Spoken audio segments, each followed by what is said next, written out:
25th. Napoleon, in very good spirits, asked many questions in English, which, although he pronounced it as he would have done French, yet the words were correct and applied in their proper meaning. The 26th, Sir Hudson Lowe sent for me. Found him in town. He observed that I had put too much political feeling into my letter respecting young Lescazes, that my opinion must have related to what would have happened had he remained at Longwood, and that it appeared to enter too much into the feelings of those people. I replied that I could not separate my opinion from the cause of his complaints, and that he himself had said if the state of his son's health absolutely required his removal to Europe, he would not oppose it.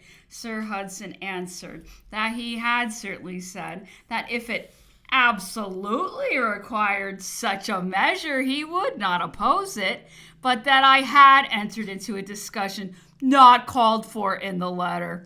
He then spoke about the restrictions and showed me a letter which he said he intended to send to Bertrand, and upon which he desired to know my opinion.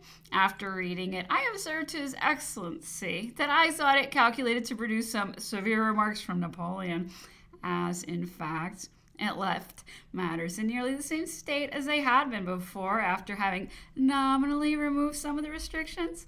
On a little reflection, His Excellency appeared to be of the same opinion, and said that he would reconsider the matter.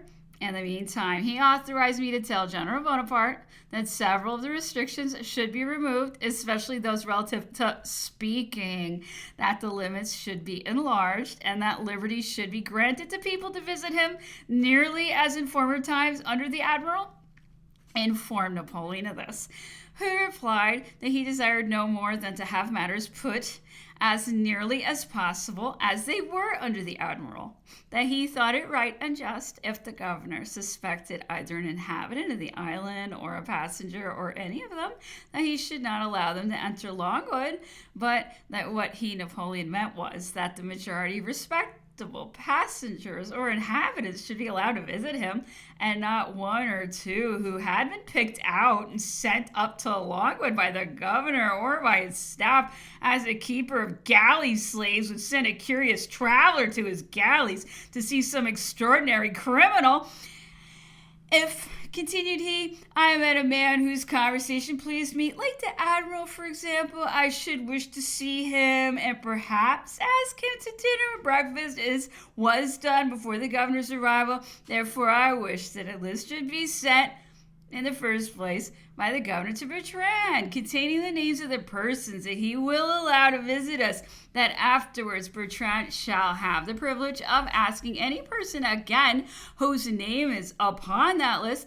I will never see anyone coming up with a pass in which the day is fixed, which is a way of saying, come out this day and exhibit yourself.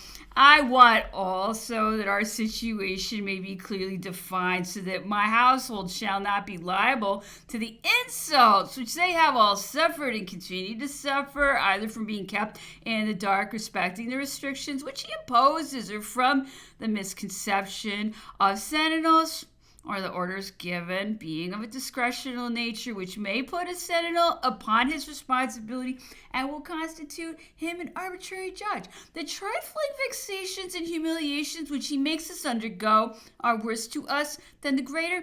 I am willing, continued he, to listen to accommodation, and not to insist upon too much, but he has no heart or feeling.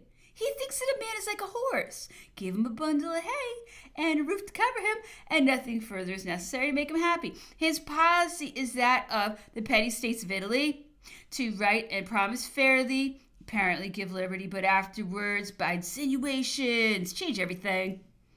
His is the policy of insinuations.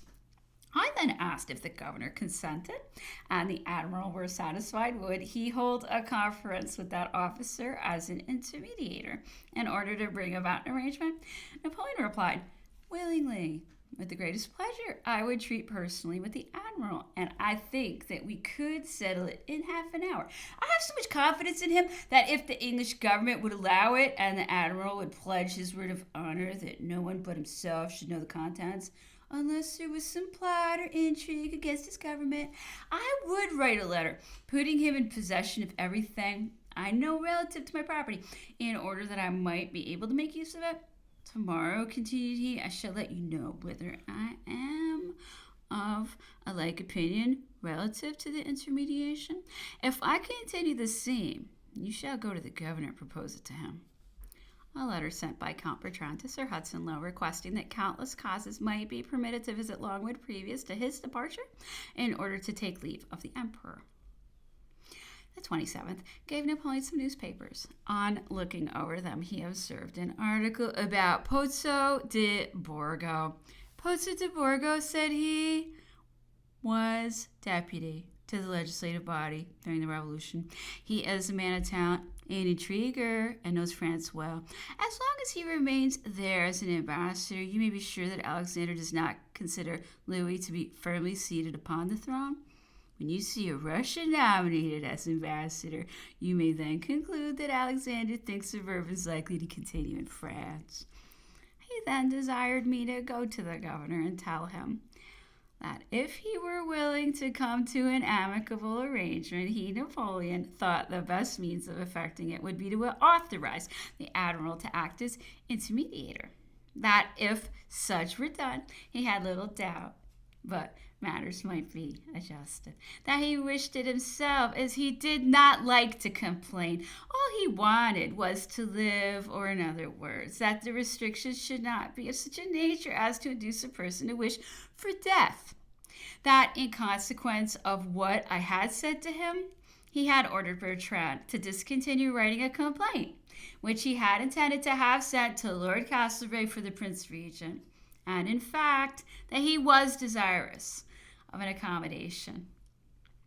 Went to town to deliver the above message, found that the governor had left it before my arrival, communicated the object of my mission to Sir Thomas Reed, who replied that he knew the governor would never consent to allow the admiral to act as an intermediator.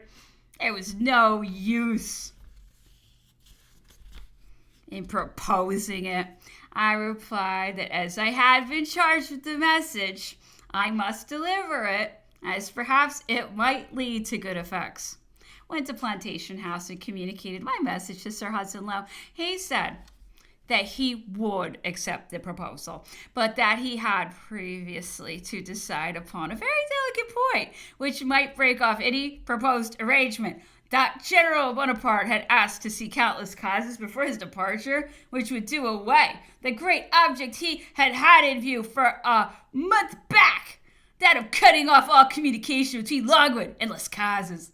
That General Bonaparte might make important and dangerous communications to Les Causes, in order to obviate which he would propose that his staff officers should be present at the demanded interview, which it was likely might anger General Bonaparte. He then wrote the following words on a piece of paper, which he desired me to copy, and to show the copy. The governor is not conscious of ever having willfully given to General Bonaparte any just cause of offense or disagreement. He has seen with pain misunderstandings arising on points where his duty would not allow him to pursue any other course, and which might have been frequently removed by a single word of explanation. Any channel by which he may think such misunderstandings may be removed, the governor is perfectly ready and willing to avail himself of. Sir Hudson then gave me a large packet for Count Bertrand, containing his answer to the application to see Les Causes, and some explanations relative to the restrictions, some of which he said he was willing should be altered, and that the fifth paragraph of the restrictions delivered in October was merely meant as a civil request to General Bonaparte not to subject himself to the interference of an officer by entering into long conversations with persons not authorized by the governor to communicate with him. He added that he would have some conversation with the admiral previous to the latter's going to see Napoleon for the purpose of entering upon intermediation. the 28th, Napoleon, indisposed, had passed a very uneasy night and had suffered considerably from headache. Saw him at 3 p.m. when he was still in bed and afflicted with severe headache. He had not seen anyone. Informed him what Sir Hudson Lowe said respecting the proposed intermediation. I did not like to communicate what His Excellency had said about the interview which he had desired to have with Las Casas, as I thought it would both aggravate his illness and tend to impede the desired accommodation. While I was in his bedroom, Marchand came in and informed me that the bath which he had ordered could not be got ready on account of the total want of water at Longwood. However, he appeared well satisfied and expressed his fear that if Sir Pulteney came up this day, his indisposition might prevent his seeing and conversing with him. He desired me, therefore, to tell Count Bertrand, in case the Admiral came, to take him to his house, show him the necessary papers, and talk the matter over, adding that if he found himself well enough, he would send for him, but if not, that he would appoint a future day. Saw Count Bertrand afterwards, who asked me to explain the meaning of the passage in His Excellency's letter, in which he attempted to make it appear that the prohibition to Napoleon to speak was a piece of civility. Not having been educated for a special pleader, I felt myself at a loss to afford any explanation sufficient to establish the truth of the governor's doctrine. Sir Pulteney and Lady Malcolm came to Longwood and paid a visit to Count and Countess Bertrand and Montauban. No communication had been yet made by the governor to Sir Pulteney, who, when informed of the proposal, expressed his ardent wish that something might be done to put things upon a better footing between Napoleon and the governor, adding that he thought that if the matter were left to him, he could arrange it satisfactorily in a very little time. He observed, however, that until the governor authorized him, he would have no conversation on the subject, either with Napoleon or with any of his suite.